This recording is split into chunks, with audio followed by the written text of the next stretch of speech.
আচ্ছা, একটু ভেবে দেখো তো, তোমার হাতে এখন যে মোবাইল ফোনটি আছে, এই ফোনকে তুমি কন্ট্রোল করছো নাকি এই মোবাইল ফোন তোমাকে কন্ট্রোল করছে?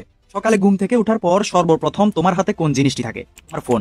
রাতে ঘুমাতে যাওয়ার আগে সর্বশেষ তোমার হাতে কোন জিনিসটি থাকে? তোমার ফোন। আচ্ছা, একটু চিন্তা করে কমেন্টে বলো তো, ফোন নেওয়া ছাড়া তুমি লাস্ট কখন তোমার ঘর থেকে বের হয়েছো? আমার মনেও আসছে না, তাই না? আজকের এই ভিডিওর মূল উদ্দেশ্য এটা নয় যে মোবাইল ফোন তোমার জন্য অনেক খারাপ বা তুমি এই মোবাইল ফোন ব্যবহার করা একেবারে ছেড়ে দাও। বরং এই ভিডিওর মূল উদ্দেশ্য হচ্ছে যে স্মার্টফোন সব সময় তোমার সাথে থাকে সেটার খারাপ দিকগুলো, অতিরিক্ত স্মার্টফোন ব্যবহারের ফলে তোমার ব্রেনে কতটুকু ক্ষতি হতে পারে। হ্যালো গাইস, ওয়েলকাম টু অর্জন। আজকের এই ভিডিওতে কথা বলবো কিভাবে অতিরিক্ত মোবাইল ফোন এবং সোশ্যাল মিডিয়া ব্যবহার তোমার ব্রেনকে হ্যাক করছে এবং এই স্মার্টফোন অ্যাডিকশন কতটা ভয়াবহ, তোমার অজান্তেই কতটুকু ক্ষতি হয়ে যাচ্ছে তুমি এখনো বুঝে উঠতে পারছো না। যে জিনিস আমাদেরকে খুশি দেয়, আনন্দ দেয়, আমরা সেই জিনিস বেশি করতে চাই। আর যখনই আমাদের মন আনন্দে থাকে তখনই আমাদের ব্রেনে এক ধরনের কেমিক্যাল রিলিজ হয় যার নাম ডোপামিন। যেমন ট্রাভেল, শপিং, গেমিং এগুলো করে আমরা অনেক মজা পাই এবং এগুলো নিয়ে চিন্তা করতেও আমাদের অনেক ভালো লাগে। বাট এটা প্লাজার প্রবলেম না, প্রবলেম হচ্ছে প্লাজার লুপ। আমি তোমাকে একটু বুঝিয়ে বলি প্লাজার লুপ আসলে কি। এর অর্থ হচ্ছে আনন্দের মধ্যে আটকে থাকা। তুমি কোনো জিনিস করছো, তোমার খুশি হচ্ছে, তোমার ব্রেনে ডোপামিন রিলিজ হচ্ছে, কিছুক্ষণ পর ডোপামিন লেভেল আবার নর্মাল হয়ে যাচ্ছে। যখনই নর্মাল হয়ে যায় তখনই তোমার ব্রেন আবার খুশি এবং আনন্দ খুঁজতে থাকে। ঠিক এইভাবেই সাইকেল চলতে থাকে। কিছুক্ষণ পর পর তুমি হাতে মোবাইল ফোন নিয়ে নাও, এটাই হচ্ছে প্লাজার লুপ। তোমার একটু মন খারাপ হয়েছে, তুমি মোবাইল ফোন হাতে নিয়ে নিলে, মানে তুমি প্লাজার লুপে আছো। তুমি বোর হচ্ছ, পকেট থেকে মোবাইল ফোন হাতে নিয়ে স্ক্রল করা শুরু করে দিলে, এটাই প্লাজার লুপ। এখন কথা হচ্ছে আমরা এই প্লাজার লুপে যাই কিভাবে? দেখো, একদিকে আমরা আর অন্যদিকে ফেসবুক, টুইটার, ইনস্টাগ্রাম, ইউটিউব এরকম প্রত্যেকটি অ্যাপসের পেছনে হাজার হাজার ইঞ্জিনিয়ার বসে আছে। তারা প্রতিনিয়ত চেষ্টা করে যাচ্ছে কিভাবে তোমাকে তাদের জালে ফাঁসিয়ে রাখবে। এই ইঞ্জিনিয়াররা অ্যাপসগুলোর ডিজাইন, নোটিফিকেশন ইত্যাদি আরো অনেক কিছু এমনভাবে ডিজাইন করেছে যাতে তুমি এই প্লাজার লুপের মধ্যে আটকে থাকো। হয়তো তুমি স্টাডি করছো, তোমার ফোনে হঠাৎ একটা নোটিফিকেশন আসলো, তুমি চিন্তা করলে যে এই মেসেজটির রিপ্লাই দিয়ে ফোনটা রেখে দিবে, কিন্তু মেসেজের রিপ্লাই দিতে গিয়ে ফোন আর হাত থেকে রাখা হয় না। ঠিক এইভাবে কখন যে 5 মিনিট, 10 মিনিট কিংবা 1 ঘন্টা 2 ঘন্টা পার হয়ে যায় আমরা টেরই পাই না। তুমি হয়তো জানো না, অতিরিক্ত ইন্টারনেট ব্যবহার অনেকটা মাদকাসক্তির মতো। এর ফলে ঘুম কমে যাওয়া, সৃজনশীল চিন্তাভাবনায় প্রতিবন্ধকতা সৃষ্টি হয়, মানসিক অস্থিরতা সৃষ্টি হওয়া সহ নানা সমস্যা দেখা দেয়। বাংলা সাহিত্যের একজন লেখক বলেছেন, বিজ্ঞান মানুষকে দিয়েছে ব্যাগ কিন্তু কেড়ে নিয়েছে আবেগ। ঠিক একইভাবে প্রতিনিয়ত আমাদের ব্রেনকে ওইসব অ্যাপসের পিছনে থাকা ইঞ্জিনিয়াররা হ্যাক করে নিচ্ছে, আর অজান্তেই আমাদের কতটা ক্ষতি হয়ে যাচ্ছে। বর্তমানে একজন মানুষ 24 ঘন্টা সময়ের মধ্যে 6 থেকে 7 ঘন্টা শুধু মোবাইল ফোন ব্যবহারের পিছনে সময় দেয়। একটা উদাহরণ দেই, একজন মানুষ সর্বোচ্চ কত সময় পর্যন্ত বেঁচে থাকে? বড় জোর 60-70 বছর। এই 60-70 বছর হায়াতে যদি তুমি প্রতিদিনই 6 থেকে 7 ঘন্টা মোবাইলের পেছনে সময় দাও, তাহলে তোমার 60-70 বছর হায়াতের জীবনে মোট 17 বছর হয়। এই 17 বছর যদি তুমি শুধু মোবাইলের পেছনে ব্যয় করো, তাহলে তোমার জীবনটা উপভোগ করবে কবে? এবার আসি এই স্মার্টফোন অ্যাডিকশন কতটা ভয়াবহ একজন মানুষের শরীরের জন্য। মোবাইল ফোন এবং ইন্টারনেটের মাধ্যমে আমাদের জীবন অনেক সহজ ও গতিশীল হয়েছে, এই কথাও অস্বীকার করা যায় না। কিন্তু সমস্যা হচ্ছে প্রতিটি বিষয়ের ভালো ও খারাপ দুটি দিকই রয়েছে। ইন্টারনেটের খারাপ দিক হলো এর অপব্যবহার। তরুণ সমাজ তাদের মূল্যবান সময় অপচয় করছে ফেসবুক, হোয়াটসঅ্যাপ ও ইনস্টাগ্রামের মতো সামাজিক যোগাযোগ মাধ্যমগুলোতে। কেউ যদি এগুলোতে অতিরিক্ত মাত্রায় নির্ভরশীল হয়ে পড়ে এবং এই কারণে যদি তার স্বাভাবিক জীবনযাত্রায় বিঘ্নিত হয়, তখনই বাদে সমস্যা। মাদক বা অ্যালকোহল সেবনে ঠিক যেমন ক্ষতি হয়, ইন্টারনেট আসক্ত মানুষের মস্তিষ্কে ঠিক একই রকম ক্ষতি হয়।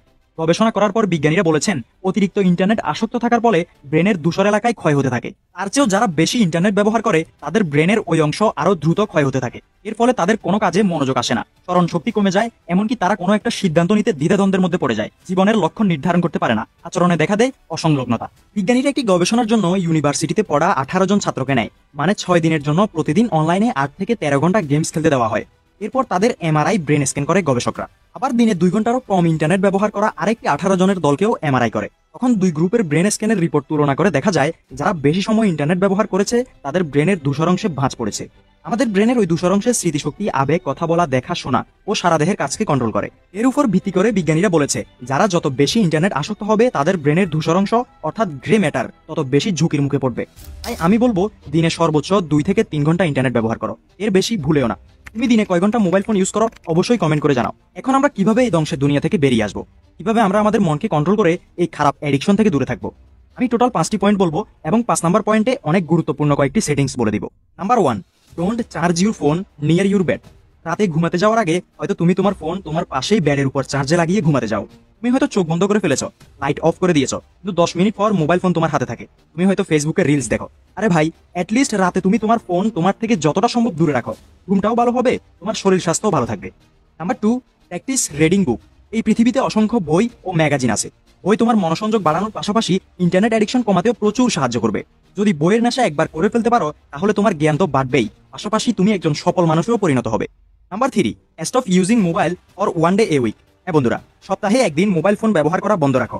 এই ফোনকেও একদিন শান্তিতে থাকতে সুযোগ দাও। আমি জানি এটা একটু কঠিন, কিন্তু অসম্ভব না।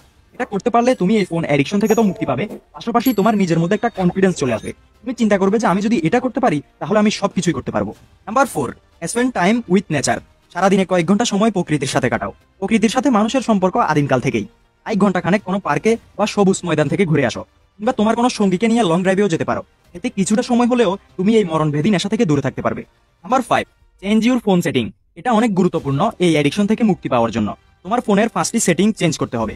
সবার প্রথমে টার্ন অফ অল নোটিফিকেশন, যাতে বারবার তোমার মোবাইল ফোন দেখার ইচ্ছা না হয়। দ্বিতীয়ত, delete all distraction besides app from your phone. এরকম অ্যাপস যেটাতে ঢোকার জন্য তোমার বারবার ইচ্ছে হয়, সেসব অ্যাপসগুলো এখনই তোমার মোবাইল ফোন থেকে ডিলিট করে দাও। তৃতীয়ত, সেট এ লং পাসওয়ার্ড। তোমার মোবাইল ফোনে একটি লম্বা পাসওয়ার্ড সেট করো, যাতে বারবার তোমার মোবাইল ফোন খুলতে ইচ্ছে না হয় এবং তোমার কাছে বিরক্ত মনে হয়। চতুর্থ, use aeroplane mode will doing important task. কাজের সময় এরোপ্লেন মোড দিয়ে রাখার চেষ্টা করো, যাতে বারবার তোমার ফোনের দিকে মন না যায়। তুমি যাতে ফোকাসের সাথে তোমার কাজটা করে যেতে পারো। যখনই তোমার কাজ কমপ্লিট হয়ে যাবে তখন এরোপ্লেন মোড অন করে দাও। এবং পঞ্চম, set your screen black and white. জি হ্যাঁ, যাতে তোমার ফোন তোমার নিজেরই দেখতে ইচ্ছা না হয়। এই 5টি সেটিংস অন করলে সোশ্যাল মিডিয়া অ্যাডিকশন থেকে অনেক তাড়াতাড়ি তুমি বের হয়ে আসতে পারবে। অভিভাবকদের উদ্দেশ্যে একটা কথা বলবো, শুধু অ্যান্ড্রয়েড মোবাইল দিয়েই নিজেদের দায়িত্ব শেষ না করে সন্তানদের সময় দিতে হবে। এতে তরুণ তরুণীরা সচেতন হবে, সমাজ, পরিবার, ব্যক্তি সবার সচেতনতাই পারে এই ধরনের সমস্যা থেকে আমাদের মুক্তি দিতে। সবশেষে বলতে চাই, জীবন হলো আসলে একটা লড়াই। এই খারাপ ইন্টারনেট আসক্তি থেকে মুক্তি পেতে আমরা চাই খারাপের বিরুদ্ধে লড়াইটাকে শেষ পর্যন্ত জারি রাখতে, যাতে আমরা আর 5টা মানুষের মতোই সুখে শান্তিতে বেঁচে থাকতে পারি।